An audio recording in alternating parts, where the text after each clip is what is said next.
नमस्कार, आप सभी लोगों का इस YouTube चैनल पर स्वागत है। और जैसा कि हम सभी लोग जानते हैं कि पिछले वीडियो में हमने रामायण के लाभ एवं रामायण के महत्व के बारे में जाना था और अब आगे हम लोग बाल कांड से आज प्रारंभ करेंगे।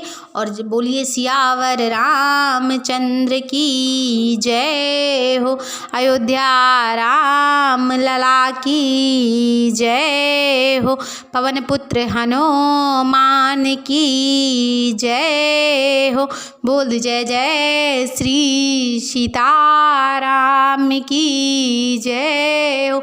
ओम श्री गणेशाय नमः। वर्णानाम अर्थसंज्ञानां रसानां छन्दसमपि मंगलानां च कर्तारो वंदे वाणी विनायको। इसमें तुलसीदास जी कहते हैं अक्षरों, अर्थ समूहों, रसों, छंदों और मंगलों की करने वाली सरस्वती जी और गणेश जी की मैं वंदना करता हूँ। भवानी शंकरो वंदे सिद्धा विश्वासरूपिणो यभ्याम बिना न पश्यन्ति सिद्धा शांतास्तमीश्वरम। अर्थात श्रद्धा और विश्वास के स्वरूप श्री पार्वती जी और श्री शंकर जी की मैं वंदना करता हूँ, जिनके बिना सिद्ध जन अपने अंतःकरण में स्थित ईश्वर को नहीं देख सकते हैं। वंदे बोधमयम नित्यम कुरु शंकर रूपिणम यमाशितो ही वक्रो अपि चंद्र सर्वत्र वदन्ते। तुलसीदास जी कहते हैं कि ज्ञान में नित्य शंकर रूपी गुरु की मैं वंदना करता हूँ, जिनके आश्रित होने से टेढ़ा चंद्रमा भी सर्वत्र वंदित होता है। सीता राम गुण ग्राम्य पूर्ण विहारिणो वंदे विशुद्ध विज्ञानो कवीश्वर कपीश्वरो। श्री सीताराम जी के गुण समूह रूपी पवित्र वन में विहार करने वाले विशुद्ध विज्ञान संपन्न कवीश्वर श्री वाल्मीकि जी और कपीश्वर हनुमान जी की मैं वंदना करता हूँ। उद्भव स्थित संहार कारिणीं क्लेशहारिणीं सर्वशेकारिं सीतां नतो अहम राम वल्लभाम। अर्थात उत्पत्ति, स्थिति और संहार करने वाली, क्लेशों की हरने वाली तथा संपूर्ण कल्याणों की करने वाली श्री रामचंद्र जी की प्रियतमा श्री सीता जी को मैं नमस्कार करता हूँ। यन माया वस्वर्ती विश्व अखिलम ब्रह्मादिदेव सुरा यत सात्व अर्धमर्षेव भांति सकलम रज्जो यथारे ब्रह्मा यत पाद पल्लवमेकमेव ही भवाभ्याम अधिस्थितिशवताम। वंदे अहम तमशेष कारण परम रामाख्य शीशम हरिम। अर्थात जिनकी माया के वशीभूत संपूर्ण विश्व ब्रह्मादि देवता और असुर हैं, जिनकी सत्ता में रस्सी में सर्प के भ्रम की भांति ये सारा दृश्य जगत सत्य ही प्रतीत होता है, जिनके केवल चरण ही भवसागर से तरने की इच्छा वालों के लिए एकमात्र नौका है। उन समस्त कारणों से पर सब कारणों के कारण और सबसे श्रेष्ठ राम कहने वाले भगवान श्री हरि की मैं वंदना करता हूँ। इसमें इस श्लोक में तुलसीदास जी ने श्री हरि की वंदना की है। नाना पुराण निगमागम संवत यदम रामायणे निगमतम कश्चिद अंतो अपि स्वांता सुखाय तुलसी रघुनाथ गाथा भाषा निबंध मति मज्जुलमातनोति। इसमें तुलसीदास जी कहते हैं अनेक पुराण, वेद और शास्त्र से सम्मत तथा जो रामायण में वर्णित है और जो कुछ अन्यत्र भी उपलब्ध है, श्री रघुनाथ जी की कथा को तुलसीदास अपने अंतःकरण के सुख के लिए अत्यंत मनोहर भाषा रचना में विस्तृत करते हैं। जो सिमरत सिद्ध हो गुण नायक करिवर बदन करहूँ अनुग्रह सोए बुद्धि राशि शुभ गुण सदन। जिन्हें स्मरण करने से सब कार्य सिद्ध हो जाते हैं। तुलसीदास जी कहते हैं कि जिन्हें स्मरण करने से सब कार्य सिद्ध हो जाते हैं, जो गणों के स्वामी और सुंदर हाथी के मुख वाले हैं, वे ही बुद्धि के राशि और शुभ गुणों के धाम श्री गणेश जी की मुझ पर कृपा बनी रहे। मूक होय बाचाल पंगु चढ़ाए गिरिवर गहन और जासु कृपा सु दयाल द्रवहु सकल कलिमल दहन। अर्थात जिनकी कृपा से गूंगा बहुत सुंदर बोलने वाला हो जाता है और लंगड़ा लूला दुर्गम पहाड़ पर चढ़ जाता है, वे कलियुग के सब पापों को जला डालने वाले दयालु भगवान मुझ पर द्रवित हूँ। अर्थात दया करें। नील सरोरुह श्याम तरुण अरुण बारिज नयन करम सौर मम धाम सदा क्षीर सागर शयन। जो नील कमल के समान श्यामवर्ण है, पूर्ण खिले हुए लाल कमल के समान जिनके नेत्र हैं और जो सदा क्षीर सागर में शयन करते हैं, वे भगवान नारायण मेरे हृदय में निवास करें। कुंद इंद सम देह उमा रमन करुणा अयन, जाहि दीन पर नेह करम कृपा मर्दन मयन। अर्थात जिनका कुंद के पुष्प और चंद्रमा के समान गौर शरीर है, जो पार्वती जी के प्रियतम और दया के धाम है, जिनका दीनों पर स्नेह है, वे कामदेव का मर्दन करने वाले शंकर जी मुझ पर कृपा करें। बंदव गुरुपद कंज कृपा सिंध नर रूप हरि, महामोहतम पुंज जासु वचन रविकर निकर।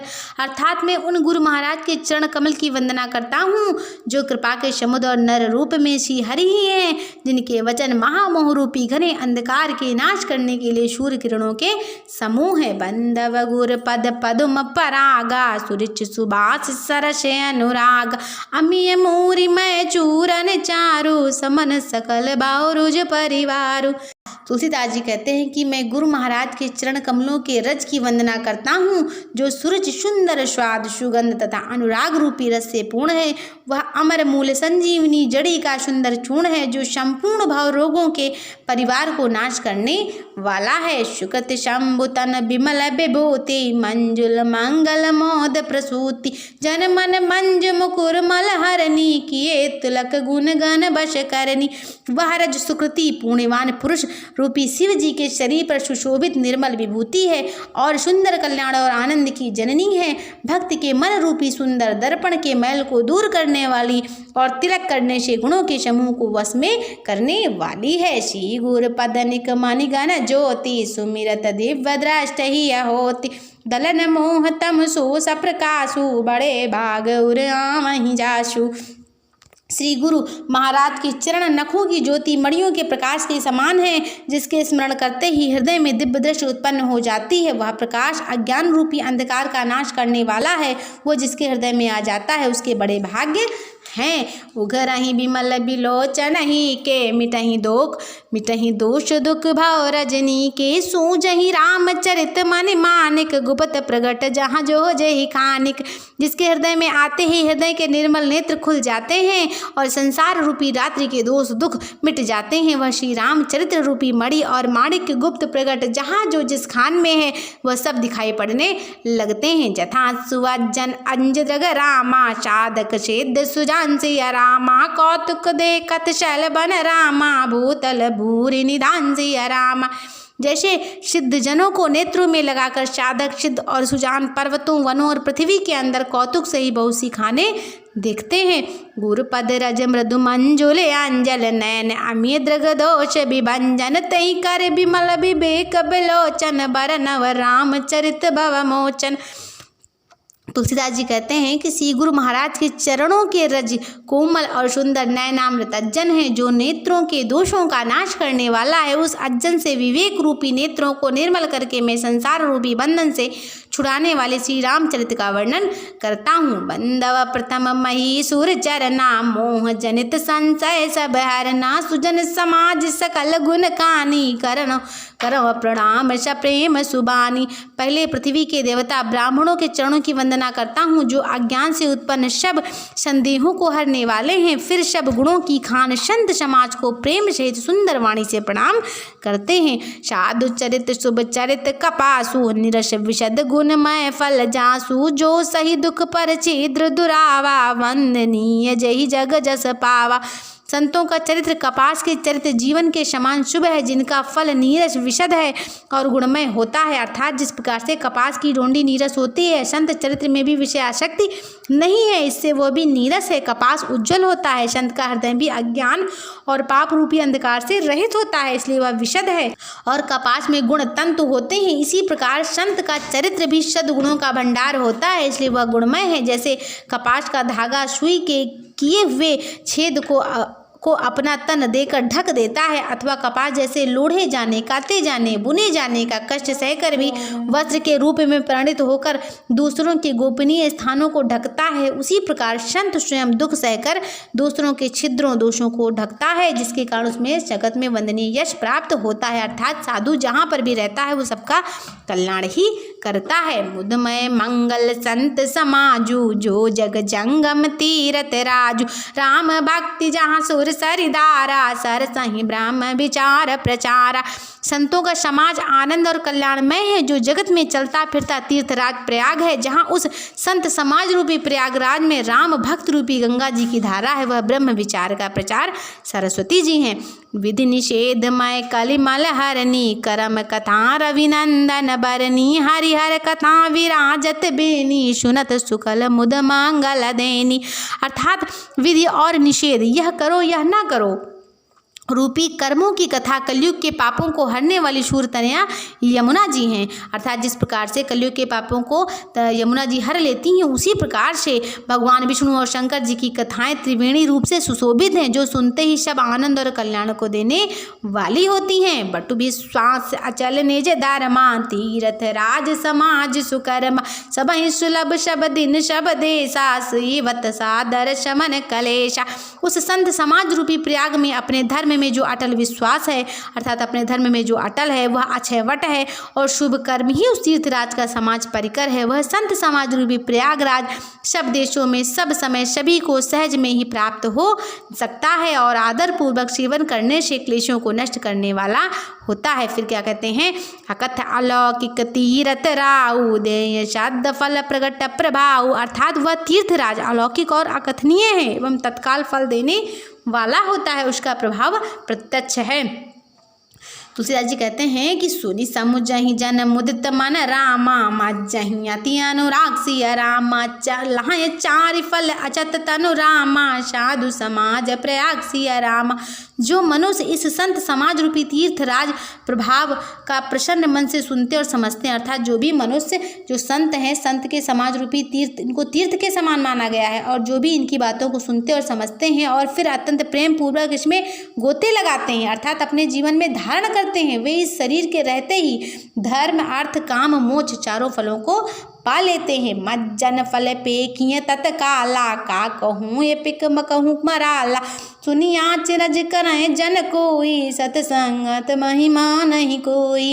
इस तीर्थराज में स्नान का फल तत्काल ऐसे देखने में आता है कि कौवे कोयल बन जाते हैं, अर्थात नीच से नीच व्यक्ति भी हो वो भी सज्जन हो जाता है अगर वह क्या करे, संतों का समागम करे, अर्थात संतों की संगत करे। और इसमें कहते हैं कि इसमें जो भी गोता लगाता है, संत समाज रूपी जल में जो भी गोता लगाता है, वो कौवा वहाँ पर कोयल बन जाता है और बगुले हंस हो जाते हैं। यह सुनकर कोई आश्चर्य ना करे, क्योंकि सत्संग की महिमा छिपी नहीं है। अर्थात इसमें कोई, तुलसीदास जी कहते हैं इसमें कोई आश्चर्य की बात नहीं है, क्योंकि सत्संगत जिसने किया है वही इसकी महिमा को जानता है। और ये सत्संगत की महिमा होती है कि नीच से नीच व्यक्ति भी होता है वो भी एक संत के रूप में परिणित हो सकता है। उदाहरण के लिए जैसे वाल्मीकि जी पहले अंगुलीमल थे, और फिर संत एक बार उनको मिलते हैं, फिर उनके मन में कुछ ऐसा प्रभाव होता है कि वो मरा मरा कहते हुए इतने बड़े बन जाते हैं कि उन्होंने रामायण जैसे महान ग्रंथ की रचना कर डाली। इसीलिए तुलसीदास जी कहते हैं कि इसमें मतलब कौवे जो है वो कोयल बन जाते हैं और बगुले हंस बन जाते हैं। यह सुनकर कोई आश्चर्य ना करें। फिर आगे क्या कहते हैं, वाल्मीक नारद घट जोनी, निज निज मुखन कहाए निज होनी, जलचर तलचर नभचर नाना, जे जड़ चेतन जीव जहाना। उसमें कहते हैं कि वाल्मीकि जी, नारद जी और अगस्त्य जी ने अपने अपने मुखों से अपनी होनी जीवन का वृत्तांत कही। अर्थात इसमें आप इसके लिए आप वाल्मीकि जी का जीवन देख सकते हैं, नारद जी का जीवन देख सकते हैं और अगस्त्य जी का जीवन देख सकते हैं, जिन्होंने अपने मुख से स्वयं अपने जीवन का वृत्तांत कहा है। जल में रहने वाले, जमीन पर चलने वाले और आकाश में विचरने वाले नाना प्रकार के जड़ चेतन जीव इस जगत में हैं। मत कीरत गति भूति बलाई, जब जहीं जतन जहाँ जहीं पाही, सो जानब सतसंग प्रभाऊ, लो कहूँ वेदना न उपाऊ। अर्थात उनमें से जिसने जिस समय जहाँ कहीं भी जिस किसी यत्न से बुद्धि कीर्ति सदगति विभूति और ऐश्वर्य भलाई पाई है, सो सब सत्संग का ही प्रभाव समझना चाहिए। वेदों में और लोक में इनकी प्राप्ति का दूसरा कोई उपाय नहीं है। अर्थात बिना सत्संग के कुछ भी अच्छा कार्य संभव नहीं हो सकता है। बिनु, क्योंकि कहा गया है बिनु सत्संग विवेक न होई, राम कृपा बिनु सुलभ न सोई, सत्संगत मुद मंगल मूला, सोई फल विद सब साधन फूला। सत्संग के बिना विवेक नहीं होता है, अर्थात बिना सत्संग के व्यक्ति को विवेक नहीं प्राप्त हो सकता है, और श्री रामचंद्र जी की कृपा के बिना यह सत्संग सहज में उपलब्ध भी नहीं होता है। सत्संगत आनंद और कल्याण की जड़ है, सत्संग की सिद्धि प्राप्ति ही फल है, और सब साधन तो फूल हैं। सठ सुधरहि सत्संगति पाई, सपारस परश खुदात सुहाई, विधि बस सुजन कुसंगत फरही, फनि मन गम सम निज अनुसरही। तुलसीदास जी कहते हैं कि दुष्ट भी सत्संगत पाकर सुधर जाते हैं, जैसे पारस के स्पर्श से लोहा सुहावना हो जाता है, अर्थात लोहा जो होता है वो भी सोने का बन जाता है, उसी प्रकार से दुष्ट व्यक्ति भी सत्संगत को पाकर सुधर जाते हैं। किंतु देव यक्ष यदि कभी कभी इसके अपोजिट भी हो जाता है कि सज्जन कुसंगत में पड़ जाते हैं, तो वे वहाँ भी सांप की मणि के समान अपने गुणों का ही अनुसरण करते हैं, अर्थात जिस प्रकार सांप का संसर्ग पाकर भी मणि उसके विष को ग्रहण नहीं करता है और अपने सहज गुण प्रकाश को नहीं छोड़ता है, उसी प्रकार साधु पुरुष दुष्टों के संग में रहकर भी दूसरों को प्रकाश ही देते हैं, दुष्टों का उन पर कोई प्रभाव नहीं पड़ता है। इसमें कहते हैं तुलसीदास जी ने बताया है कि सठ सुतरहि सत्संगत पाई, पारस परस कुधात सुहाई, यानी दुष्ट भी सत्संगत पाकर सुधर जाता है, और जिस प्रकार से पारस के स्पर्श करने से लोहा भी सोने का हो जाता है। परंतु कभी कभी ऐसा हो जाता है कि विधिवश सुजन कुसंगत परहि, फनिमन सम निज गुण अनुसरहि, अर्थात कभी कभी इसका उल्टा हो जाता है कि जो सज्जन व्यक्ति होता है वो दुष्टों के संसर्ग में पड़ जाता है, परंतु वहाँ रहकर भी वो अपने गुणों को कभी त्याग नहीं करता है। जिस प्रकार से अगर सांप के पास में मणि होती है तो मणि कभी विष को ग्रहण नहीं करती है, वो अपने हमेशा जहाँ पर भी रहती है प्रकाश ही प्रदान करती है। उसी प्रकार से अगर कभी कभी ऐसा हो जाए कि संत समाज जो है कभी दुष्टों के संग में आ जाए, तो वहाँ पर भी वो अपने गुणों का अनुसरण करते हैं और उनको प्रकाश ही प्रदान करते हैं। विधि हरिहर कब को वेद बानी, कहत साधु महिमा सकुचानी, सो मोसन कहीं जात न कैसे, साक बनिक मनि गुण गण जैसे। ब्रह्मा विष्णु शिव कवि और पंडितों की वाणी भी संत महिमा का वर्णन करने में सकुचाती है। तुलसीदास जी कहते हैं अगर ब्रह्मा विष्णु महेश आ जाएं, कवि पंडित ये भी संत महिमा की जो का वर्णन नहीं कर सकते हैं, फिर वह मुझसे किस प्रकार कही जा सकती है। जैसे साग तरकारी बेचने वाले मड़ियों के गुण समूह नहीं कह सकते हैं, अर्थात कोई व्यक्ति है साग तरकारी बेच रहा है, अगर उससे ये कहा जाए कि आप मणि के गुणों के बारे में बताइए तो वो कैसे बता सकता है। उसी प्रकार से तुलसीदास जी कहते हैं कि जब ब्रह्मा विष्णु महेश कवि पंडित भी संत की महिमा, संत के सत्संगत की महिमा का वर्णन नहीं कर सकते हैं, फिर मैं कैसे कह सकता हूँ। जिस प्रकार से तरकारी बेचने वाले मड़ियों के समूह को नहीं बता सकता, मड़ियों के गुणों के समूह के बारे में नहीं बता सकता, उसी प्रकार मैं भी सत्संगत के बारे में नहीं बता सकता हूँ, पूर्ण तरीके से नहीं बता सकता हूँ। बंधव संत समान चित रामा, हित अनहित नहीं कोई सिया रामा, अंजलिगत शुभ सुमन जिमि रामा, सम सुगंध कर दो सिया राम। तुलसीदास जी कहते हैं कि मैं संतों को प्रणाम करता हूँ जिनके चित्त में क्षमता है, जिनका ना कोई मित्र है ना कोई शत्रु है। जैसे अंजलि में रखे हुए सुंदर फूल, जिस हाथ ने फूलों को तोड़ा है और जिसने उनको रखा है, उन दोनों को ही हाथों को समान रूप से सुगंधित करते हैं, वैसे ही संत शत्रु और मित्र दोनों को ही समान रूप से कल्याण करते हैं। संत सरल चित जगत हित रामा, जान स्वभाव सने सिया रामा, बाल विनय सुन कर कृपा रामा, राम चरित रति देहु सिया रामा। संत सरल हृदय और जगत के हितकारी होते हैं, उनके ऐसे स्वभाव स्नेह को जानकर मैं विनय करता हूँ। मेरी इस बाल विनय को सुनकर कृपा करके श्री राम जी के चरणों में मुझे प्रीति दें। अर्थात संत जहाँ पर भी होते हैं उनका हृदय सरल होता है और वो जगत के हित में ही कार्य करते हैं और मैं उनके चरणों की वंदना करता हूँ। तुलसीदास जी फिर आगे क्या कहते हैं, बहुरे बंद खल गन सती भाए, जे बिनु काज दाहिने हुबाए, पर हित हानि लाभ जिन के रे, उजरे हर्ष विषाद बसेरे। अब मैं सच्चे भाव से, ये तो रही संतों की बात, लेकिन अब आते हैं दुष्टों को भी प्रणाम करते हैं। तुलसीदास जी क्या कहते हैं, अब मैं सच्चे भाव से दुष्टों को प्रणाम करता हूँ जो बिना ही प्रयोजन अपना हित करने वालों के भी प्रतिकूल आचरण करते हैं। दूसरों के हित की हानि ही जिनकी दृष्टि में लाभ है, जिनको दूसरों के उजड़ने में हर्ष और बचने में विषाद होता है, जो दुष्ट पुरुष होते हैं। तुलसीदास जी कहते हैं सबसे पहले उसके बाद में मैं उनको भी प्रणाम करता हूँ जो बिना ही प्रयोजन, उनका कोई अर्थ हो या ना हो, लेकिन अपने हित करने वालों का भी सदा अहित ही करते हैं। दूसरों की हानि में ही उनको खुशी मिलती है और दूसरों को अगर वो बसते हुए देखते हैं तो उनको दुख होता है। हरिहर बस हरिहर जस राकेश राहु से, पर आकाश बट सहस बाहु से। जे पर दोष लखई सहसा की, पर हित कृत जिनके मन माखी।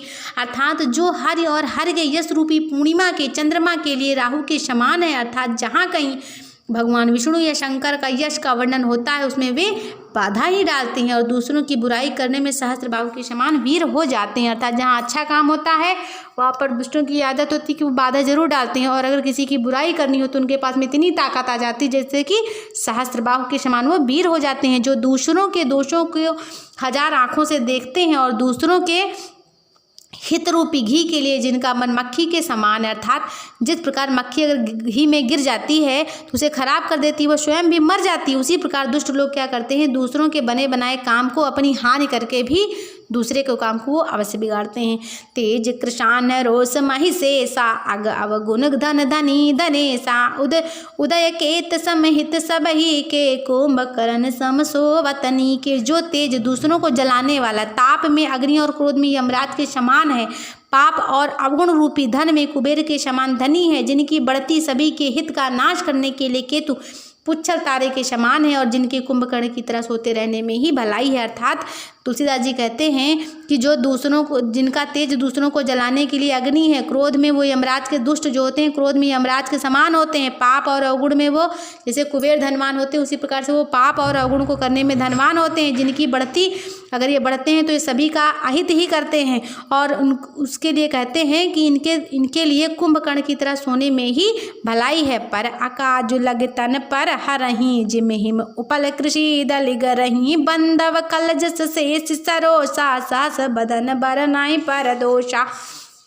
फिर क्या कहते हैं कि जैसे ओले खेती का नाश करके आप भी गल जाते हैं, वैसे ही दूसरों का काम बिगाड़ने के लिए अपना शरीर तक छोड़ देते हैं। दुष्ट जो होते हैं वो अपने दूसरों का काम बिगाड़ने के लिए कहो अपना शरीर भी छोड़ दें। मैं दुष्टों को हजार मुख वाले शेष नाग जी के समान समझकर प्रणाम करता हूँ। तुलसीदास जी कहते हैं कि मैं उन दुष्टों को हजार मुख वाले शेष जी के समान समझकर प्रणाम करता हूँ, जो पराये दोषों का हजार मुख से बड़े रोष के साथ में वर्णन करते हैं। पुनि प्रणव पृथ्वीराज समाना, पर अग सुनई सहच दशकाना, बहु शक्र शम बिन बहुते ही, संतत सुरानी कहित जेहि। पुनः उनको राजा पृथु, जिन्होंने भगवान का यश सुनने के लिए 10,000 कान मांगे, तो जो राजा पृथु थे उन्होंने प्रभु का भजन सुनने के लिए 10,000 कान मांगे थे, उन्हीं के समान तुलसीदास जी कहते हैं हम उन्हीं के समान उनको जानकर प्रणाम करते हैं, जो 10,000 कानों से दूसरों के पापों को सुनते हैं, फिर इंद्र के समान मानकर उनकी विनय करता हूँ, जिनका सुरा मदिरा नीकी और हितकारी मालूम देती है। अर्थात इंद्र के लिए सुरानिक अर्थात देवताओं की सेना हितकारी है।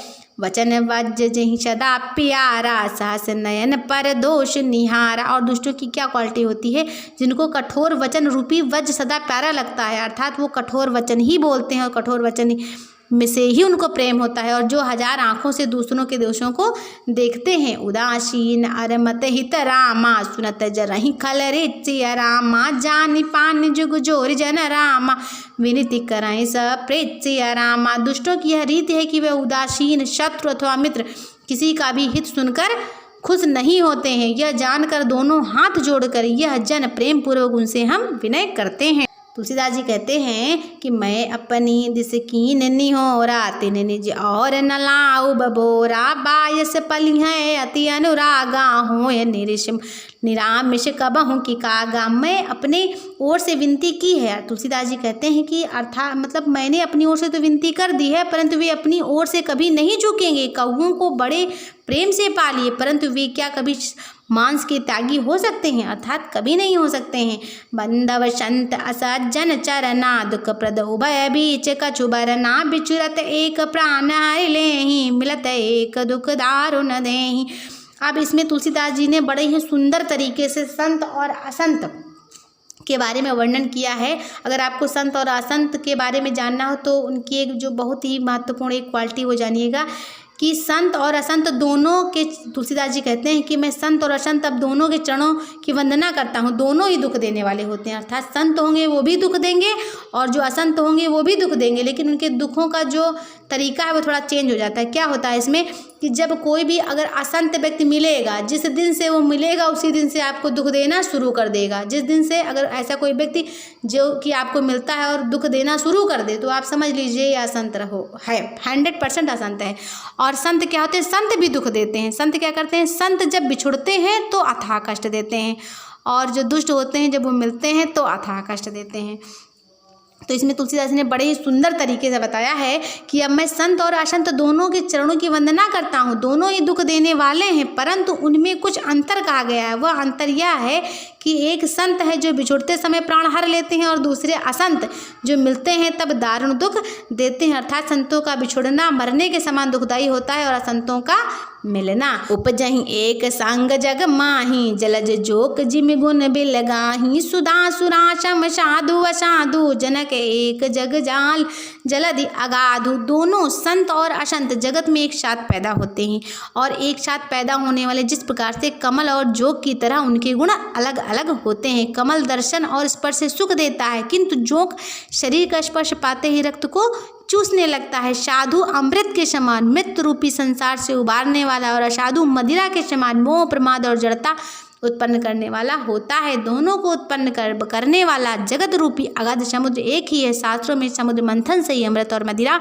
दोनों की उत्पत्ति बताई गई है। इसमें तुलसीदास जी ने कहा है कि संत और असंत दोनों ही जगत में पैदा होते हैं। किस प्रकार से पैदा होते हैं? जिस प्रकार से देखिए जल में जोक भी पैदा होता है और जल में कमल भी पैदा होता है, उसी प्रकार से इस समाज में दोनों ही एक साथ ही पैदा होते हैं। संत और असंत दोनों एक साथ ही प्रदान होते हैं, परंतु दोनों के गुण अलग होते हैं। जिस प्रकार से कमल देखने और स्पर्श करने से सुख प्रदान देता है, सुख सबको प्रदान करता है, परंतु जोक जो क्या होता है, जैसे शरीर में लिपट जाएगा वो तुरंत आपका रक्त चूसने लगता है। उसी प्रकार से संत और संत दोनों होते हैं।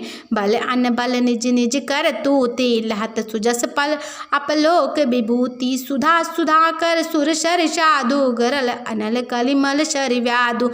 गुण अवगुण जानत सब कोई, जो जहि भावनिक तहि सोई।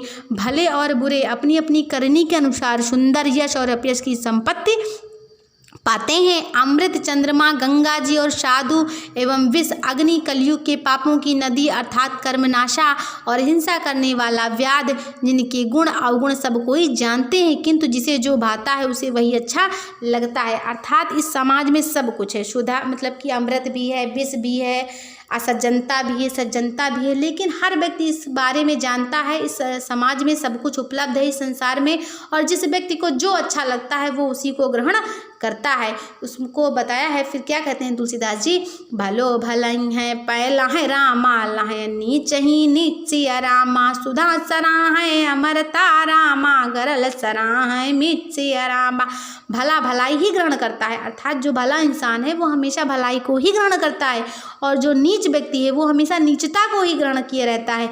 अमृत की सराहना अमरता प्रदान करने में है, और विष की सराहना मारने में ही है। उसी प्रकार से जिस व्यक्ति को जो अच्छा लगता है वो वही ग्रहण करता है। अर्थात आप जैसे भी अपने आप को बनाना चाहेंगे आप वैसे बन जाएंगे। अगर आप अमृत के समान बनाना चाहेंगे अपने आप को तो एक दिन अमृत के समान बन जाएंगे। अगर आप अपने आप को विष की समान बनाना चाहेंगे तो आप विष के समान बन जाएंगे। इस संसार में सब कुछ उपलब्ध है, यह आपके ऊपर डिपेंड करता है कि आप अपने आप को कैसे बनाना चाहते हैं।